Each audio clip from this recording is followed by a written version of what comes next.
L'histoire de la chasse doit cesser d'être racontée seulement du point de vue du chasseur. Mesdames et messieurs, nous permettons ces mots magiques du journaliste Alain Focard pour faire la suite de notre émission qui nous apporte plus de lumière sur l'histoire de la déportation massive et de la maltraitance d'une grande partie de la population mondiale. D'aucuns l'appellent esclavage, d'autres traitent transatlantique au commerce triangulaire. De quoi s'agit-il concrètement et que pouvons-nous savoir des moyens mis en place pour réussir ce forfait qui a duré plus de 300 années? Bonjour à tous et bienvenue dans notre histoire. Nous continuons cet exercice avec celui-là qui partage déjà avec nous les fruits de ses travaux sur la question depuis les 2 derniers numéros de votre émission. Dieudonné Nyamakou, bonjour, bienvenue.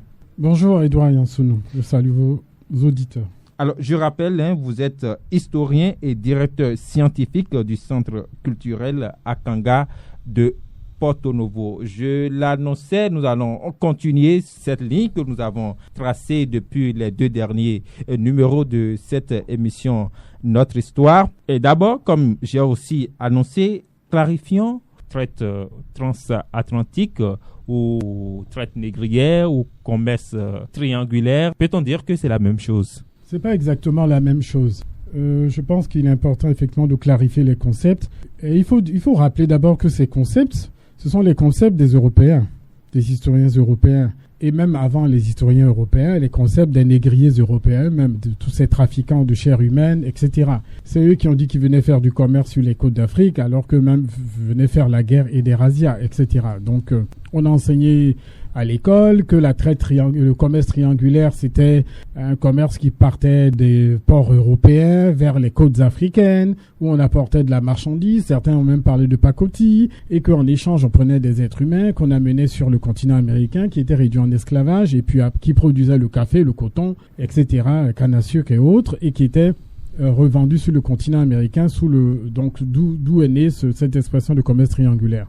Mais pour nous, il n'était pas question de commerce. Pareil, le terme de traite négrière, traite des Noirs, qui est le terme le plus courant depuis très longtemps, désigne différentes choses. Parce que on parle de traite des Noirs ou traite négrière aussi en ce qui concerne ce qu'ont fait les arabo-musulmans. Les Arabes à partir de l'expansion de l'islam au 7e siècle. Nous avons commencé à en parler lors d'un des précédents numéros.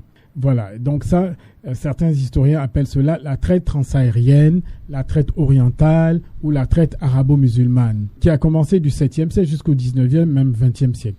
Et puis il y a la traite négrière transatlantique, ou que certains appellent la traite européenne des Africains, la traite européenne des nègres, ou alors même la traite euro-chrétienne des Africains, puisque quand on dit arabo-musulman, il est juste alors de dire aussi euro-chrétien, puisque on parle ici des religions.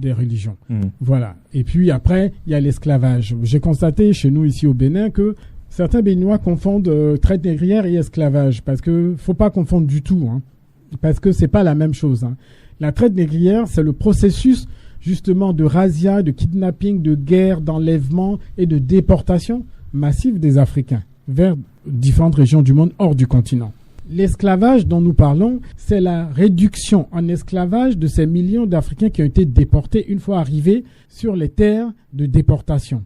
Dans le monde arabe, pour ce qui concerne la traite orientale, ou en Europe d'abord, puis dans les Amériques, en ce qui concerne la traite européenne des nègres ou la traite euro-chrétienne, ou ce que eux ils appellent la traite transatlantique. Dans ce contexte, précisez-nous quel est le thème qui convient.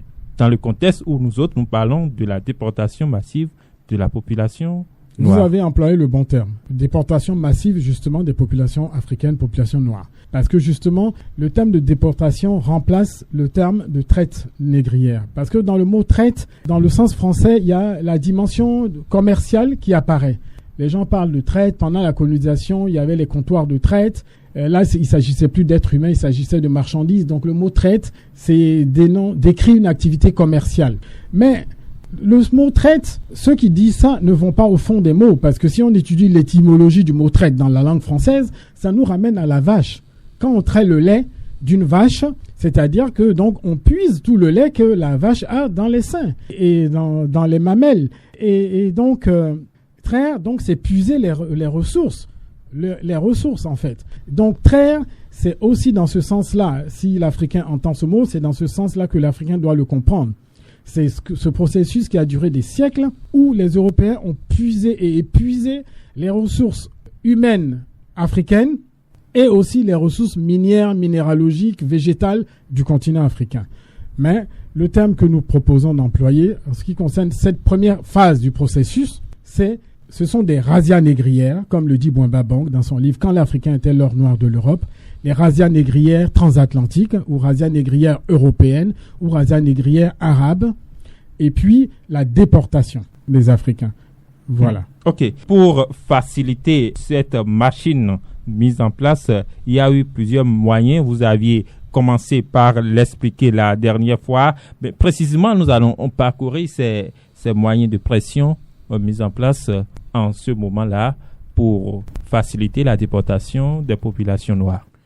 Oui, les Européens vont mettre en place de nombreuses stratégies et moyens de pression. Nous avons parlé déjà des guerres. Donc, c'est la violence d'abord. La terreur, la violence. On ne disait pas terrorisme à l'époque, mais moi, j'emploie le mot terrorisme parce que c'est ce qui est arrivé, c'est ce qu'ont vécu les Africains. Et je pense que dans toutes les langues des peuples africains qui ont subi ces nombreux siècles de terreur, je suis persuadé que le mot terrorisme existe dans toutes ces langues africaines pour décrire ce drame-là. Si vous dites terrorisme, déjà là, les gens vont penser qu'on plaçait des mines comme cela se fait aujourd'hui, mais ce n'était pas exactement le cas, n'est-ce pas? Non, tout à fait, ce n'était pas exactement le cas. Le terrorisme dont on parle là, c'est que des criminels arrivent, armés jusqu'aux dents, et qui viennent massacrer des populations, tirer à vue sur des populations innocentes. Voilà, avec des armes à feu, avec le canon, des bombardements à partir des bateaux, etc. Voilà, ce sont ces agressions-là violentes dont ont été victimes les Africains pendant plusieurs siècles que nous décrivons par le règne de la terreur. On va parcourir les mécanismes un à un pour mieux expliquer comment les choses se sont passées. Il y a d'abord la recherche d'alliés africains, c'est-à-dire on prenait les Africains pour ramasser les Africains. Comment ça se passait? Les Européens, bien sûr, ne pouvaient pas mettre en place ce système tout seuls, comme ils ont l'habitude de dire d'ailleurs. Forcément. Sauf que ce qu'on nous fait croire, c'est que le système a été mis en place en bonne entente, en bon commerce avec les royautés africaines. Non, ça c'est inexact. C'est la violence qui a été, et cette terreur-là, qui ont effectivement contraint certains chefs ou certaines royautés africaines à pratiquer l'échange d'êtres humains contre les armes à feu. La principale, si on va dire marchandise, qui intéressait les rois et chefs africains de la part des Européens, c'était les armes à feu. Parce que nos royaumes ne mouraient pas de faim. Les habitants avaient du travail, vivaient de l'agriculture, de l'artisanat. Donc non, personne ne mourait de faim au départ. Donc c'était les armes à feu qui étaient le produit le plus recherché par les royaumes africains pour la protection. Voilà. Et donc, bien sûr, au-delà de ça, cette recherche, bien sûr, il faut qu'ils s'appuient. Les négriers européens avaient s'appuyer sur des populations locales, sur des personnes. Et donc, qu'est-ce qu'ils vont faire? Ce qu'ils vont faire, c'est que ils vont venir avec leur bateau sur une côte, rencontrer les chefs locaux, et puis proposer aux chefs leur protection. Donc, est-ce que ces chefs-là avaient besoin de protection ou comment comprendre ça? Qu'on vienne spontanément vous proposer de vous protéger contre quoi? C'était une stratégie criminelle. En fait, les chefs avaient besoin de protection. Pourquoi? Sur les côtes. Sur les côtes, oui. Pourquoi? Parce que les razzias, la violence avait déjà commencé. Il y avait déjà la terreur. Il y avait la violence. Et bien sûr, les chefs, avec leurs armées, essayaient de protéger les villages, les populations. Mais ils n'y arrivaient pas, toujours. Ils arrivaient à se défendre, mais ils n'arrivaient pas à protéger tout le monde. Pourquoi? Parce qu'ils se sont rendus compte très vite que c'était les armes à feu qui étaient devenues le moyen d'attaque et de défense, de protection le plus convenable, le plus efficace. Il fallait avoir des armes à feu. Or, les Européens avaient le monopole. C'était eux qui venaient, c'est les propriétaires de ces armes à feu qui venaient dans les bateaux avec ces armes-là et qui s'en servaient pour les agresser. Et donc, qu'est-ce que la stratégie était laquelle? Les bateaux arrivaient et ces Européens allaient voir les populations, les chefs, et leur dire, écoutez, nous vous proposons notre protection militaire, Et en échange de notre protection militaire, plus personne ne va vous attaquer et puis nous allons vous vendre facilement des armes à feu. Puisque de toute façon, ils ne vous auraient pas vendu les armes à feu, sauf si vous étiez d'accord pour leur fournir des captifs, des êtres humains. Et comme ce n'était pas dans nos pratiques au début, quand les Européens arrivent et veulent mettre ça en place, ils sont obligés d'imposer cela aux chefferies et aux royautés africaines. Et donc, cette stratégie d'offrir la protection, c'est le pompier pyromane. C'est celui qui a mis le feu, qui a créé la violence et qui vient vous voir pour dire que, si c'est un Allemand qui vient vous voir, il dit, les Portugais ont envoyé des soldats pour vous attaquer il y a quelques mois et nous vous apportons notre protection. Donc, si vous acceptez notre protection, les Portugais ne pourront plus venir vous attaquer. Et si vous acceptez, nous allons construire notre fort ici et nous allons installer le drapeau et nous aurons une armée, des canons, etc. Et nous allons aussi vous fournir des armes à feu, des munitions. Donc, vous serez protégés, votre peuple sera protégé. Quel est le chef qui, depuis des années, n'arrive pas à protéger tout son peuple avec son armée parce qu'il n'a pas des armes à feu efficaces? Qui peut refuser cela? Certains ont refusé. Mais qu'est-ce qui leur est arrivé? Quand vous refusez, vous êtes victime d'une agression. Vous êtes victime d'agression. Et votre peuple est rasié, déporté. Donc, effectivement, certains chefs vont accepter cette protection-là. Ce qui va faire que le long des côtes, depuis le Ghana jusqu'au Nigeria, en passant par le Togo actuel et puis le Bénin actuel, les Européens vont installer des dizaines de forts négriers.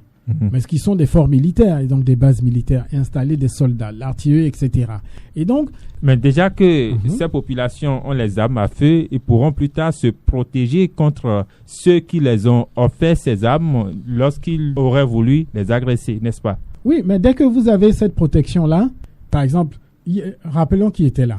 Les Portugais les premiers, les Espagnols, les Hollandais ensuite, les Britanniques ou les Anglais, les Français, les brandebourgeois qui sont des Allemands, les Suédois, les Norvégiens, etc. Vous imaginez tous ces peuples européens. Eux-mêmes se faisaient d'abord la compétition, la concurrence au départ. Parce que tout le monde voulait s'enrichir très vite, etc. En déportant les Africains.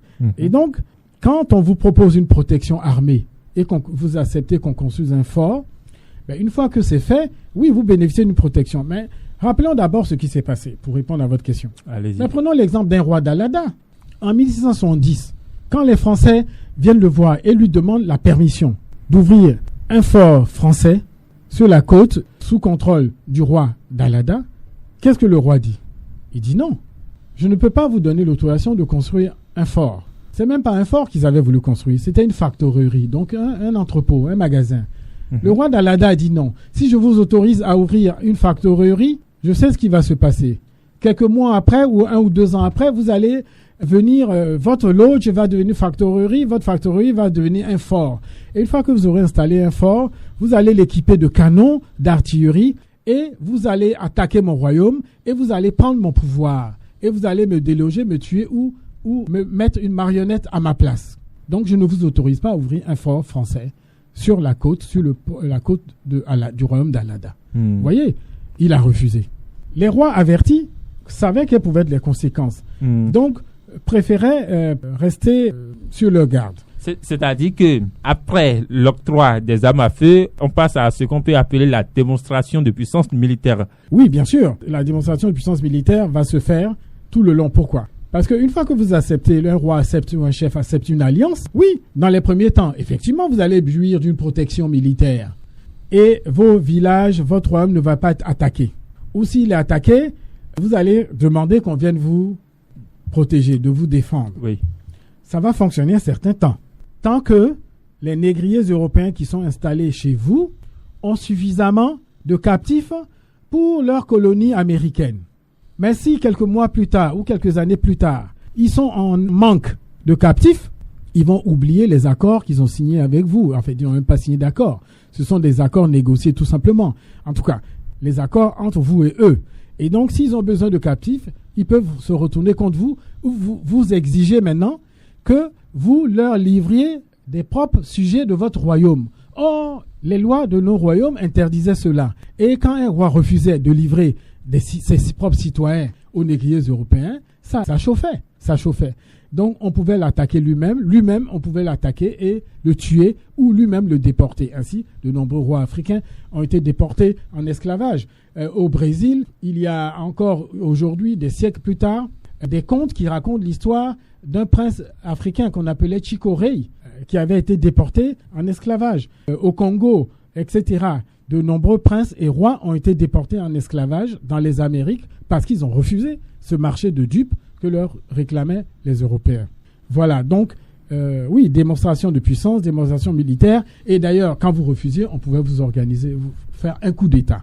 Et donc, il va y avoir aussi des coups d'État. C'est-à-dire, l'autre stratégie importante, c'est le contrôle politique des royaumes. Avant de parler de ça, il y a aussi une autre démonstration qu'on peut appeler démonstration de richesse. Oui, bien sûr. Tout à l'heure, on parlait du roi d'Alada. Mais qu'est-ce que les Français vont faire quand il a refusé de leur donner l'autorisation d'ouvrir une factorerie sur le port de Ofra ou Godomain, Ofra-Djekin qui devient plus tard Godomain? Ils vont lui demander de venir rendre visite au roi de France ou d'envoyer une ambassade à la cour royale française à Versailles. Et donc, en cette année 1670, le roi d'Alada a envoyé son ambassadeur, Don Matteo Lopez, à la cour de France.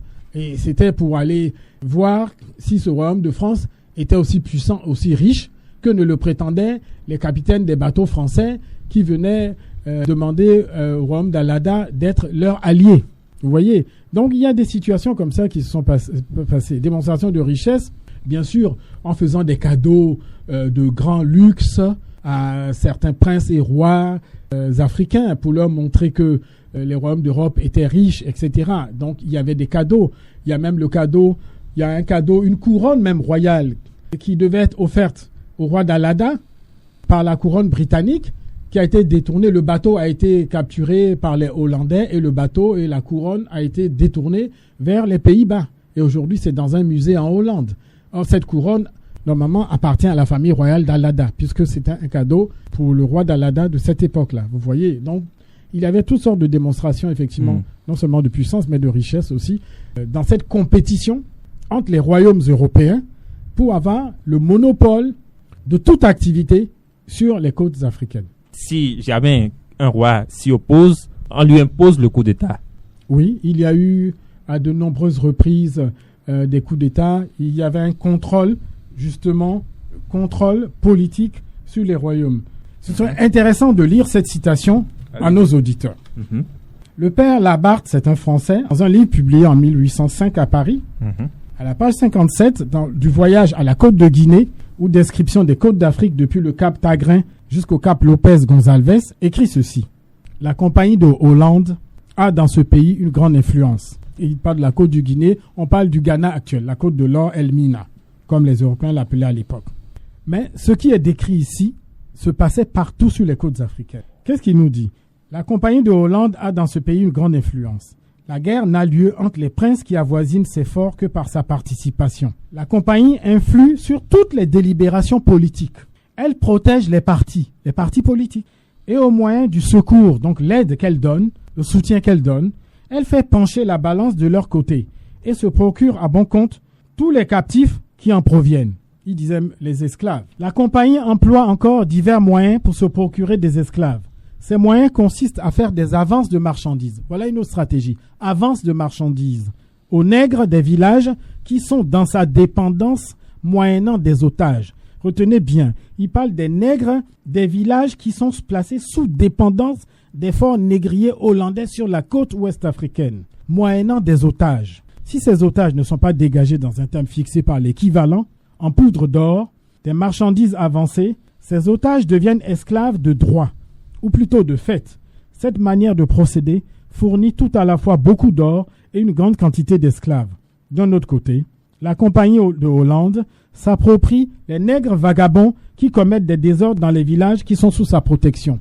Vous imaginez? Les Hollandais avaient le droit de décréter que tout Africain placé qui vivait dans les villages sous la dépendance des forts ports hollandais pouvait être accusé de vagabondage et donc être réduit en esclavage, devenir un captif, ou s'il était accusé de commettre des désordres dans la zone. Ça veut dire quoi? Que quand on dit qu'il y avait l'esclavage chez nous, comme certains historiens reprennent, mais sans expliquer dans les détails, il s'agit-il de quoi? À chaque endroit où les Européens ont construit des forts négriers, forcément, dans les captifs, les prisonniers qu'ils ont fait venir, ils ne mettaient pas tout le monde dans les bateaux. Certains n'étaient pas en état de faire la traversée. Donc ceux-là, les Européens les gardaient le long des côtes et ils devenaient des serviteurs. C'est eux qui allaient puiser l'eau dans les rivières. C'est eux qui allaient élever la volaille, les poulets, etc., les moutons, cultiver les légumes et tout ce qu'il fallait pour l'alimentation des militaires, des forts négriers, l'alimentation des capitaines, l'alimentation des bateaux, des équipages des bateaux négriers qui venaient régulièrement sur nos côtes. Donc, de quelques dizaines de personnes, des villages entiers se sont constitués le long des forts négriers, partout sur les côtes ouest africaines. Et on est passé de quelques dizaines de personnes à des centaines, puis à des milliers de personnes, donc des dizaines de villages. Et donc, ces villages-là étaient sous drapeau européen. Si c'était le fort hollandais, ils appartenaient, c'était comme un territoire, vous voyez, du pays, ainsi de suite. Et donc, les Hollandais décrétaient donc qui était vagabond. Et si on décrétait que vous étiez vagabond, on vous mettait en esclavage. Il a parlé des otages. C'était quoi le système des otages? On vous demandait, puisque la Côte de l'Or, le Ghana était riche en or, toujours riche en or, il fallait donc, on vous faisait des avances de marchandises, des marchandises à crédit en fait. C'est ce qui va devenir le crédit plus tard. On vous proposait d'acheter à crédit des marchandises, mais en contrepartie, il fallait payer avec de la poudre d'or. Et si vous n'aviez pas la poudre d'or, qu'est-ce qu'on faisait? On prenait des otages chez vous, dans votre famille. On prenait des membres de votre famille en otage. Et si le délai qu'on vous avait donné arrivait à expiration et que vous n'aviez pas trouvé la poudre d'or suffisante pour payer les marchandises que vous aviez déjà utilisées et achetées, là maintenant on vous demandait des captifs, des êtres humains en échange. Et semble-t-il que ces étrangers avaient aussi la possibilité de réduire la population d'alors, la population noire, à la famine? Ah oui, oui. Je ne sais pas si les Béninois savent et les Africains, beaucoup d'Africains savent. Bomba Bang, dans son livre que j'ai cité tout à l'heure, Quand l'Afrique était l'or noir de l'Europe, donne de nombreux exemples. Bien sûr, la famine. Il y a même un texte que j'ai ramené dans lequel un auteur européen raconte. Il dit que cette année, on n'a pas eu beaucoup de captifs parce que, les récoltes sont trop bonnes, les gens vivent bien, donc on n'a pas de prisonniers, on n'a pas de captifs. Donc, il fallait trouver des motifs pour faire la guerre. Et parmi ces motifs-là, il y avait la famine. Et il fallait donc incendier les plantations, les champs, pour provoquer la famine. Ils incendiaient les plantations. Ils incendiaient les plantations pour provoquer la faim et la famine, pour obliger des gens à venir leur livrer des captifs, des prisonniers. Ça, c'était encore une de ces stratégies criminelles, justement, déployées par les Européens. Je vous lis ici le témoignage du négrier hollandais Holworth, le 10 février 1688. Il dit ceci, je le cite. « Jusqu'ici, la traite a été en progrès constant. Mais en ce moment, elle semble ralentir un peu à cause du manque de guerre à l'intérieur et de l'abondance en céréales en cette année, ce qui ne les pousse pas, comme le faisait la famine de l'année passée, à vendre des esclaves. J'ai fait venir ici un grand nombre de Noirs d'Accra et de Mina. » Vous voyez, donc, comme il n'y a pas de famine, parce que donc nous sommes en 1688, ce qui veut dire qu'en 1687, il y a eu une famine, ce qui a obligé des gens à livrer des captifs et à faire des guerres. Parce que c'était un argument facile, dès qu'il y avait une famine, qu'elle soit naturelle ou provoquée, c'était un argument facile pour pousser des alliés à aller faire la guerre au royaume voisin pour justement se procurer des captifs et obtenir justement des vivres, soit des Européens, ou les Européens eux-mêmes allaient prendre des vivres dans des royaumes voisins et les apporter dans les zones où il y avait la famine pour obtenir le maximum de captifs. Il y a des choses que d'autres peuvent penser que c'est trop facile. Par exemple, on dit que les Occidentaux incendiaient les plantations, il n'y avait pas de réaction, rien de tout cela. Il ne s'agit pas de dire que le premier blanc venait et puis avec 2-3 personnes, ils allaient dans la brousse et puis ils valaient les champs et puis mettaient le feu. Non, ce sont des armées qui allaient incendier le feu. C'est pas des civils, c'est pas des individus qui décidaient d'aller allumer le feu. Non. C'est ça qui n'est pas expliqué dans les livres d'histoire. Les Européens ont créé des milices armées, des véritables troupes de mercenaires qui étaient mieux armées que les armées royales. Ce sont ceux-là qui attaquaient les villages, qui attaquaient les champs, qui attaquaient les villes, qui attaquaient les populations. Donc ces stratégies étaient mises en place par des armées, pas par quelques individus. Et bien sûr que les résistances, nos populations résistaient, les gens se battaient. Mais que peuvent faire des paysans face à une armée lourdement armée qui de loin déjà vous tire déçu. Vous résistez ou vous fuyez. On va malheureusement s'arrêter là pour cette suite de notre émission avec vous, Dieudonné Niamanko. Je rappelle que vous êtes historien, vous êtes directeur scientifique du Centre culturel Akanga, situé à Porto Novo. Nous considérons ce que vous venez de dire comme votre mot de fin sur cette suite de notre émission. Espérons vous retrouver. Oui. J'aurais pris quelques secondes, oui, parce que parmi les stratégies, les moyens de pression, oui, on a parlé des créations de milices, de véritables armées professionnelles, de troupes de mercenaires lourdement armés, et donc et formation militaire, de ce qu'on va appeler plus tard des tirailleurs. Vous voyez, on a parlé des cadeaux de luxe et tout ça qui était fait, les prises d'otages. Des otages étaient enfermés en haute mer dans les navires négriers en contrepartie de livraison de quantités de captifs, quantités fixées par les Européens. Et les otages étaient gardés aussi dans les forts. Mais on constate que ce sont vraiment des questions dans ce qu'on peut aborder dans les prochains numéros. Sinon, si on en parle brièvement, ce serait moins compréhensible. Merci à vous pour votre disponibilité, mesdames et messieurs. Notre histoire, c'est avec Virgile Arwancet à la coordination éditoriale, Samuel Rundio à la mise en ligne, Edouard Niasounou à la présentation. On se retrouve la semaine prochaine. La semaine prochaine.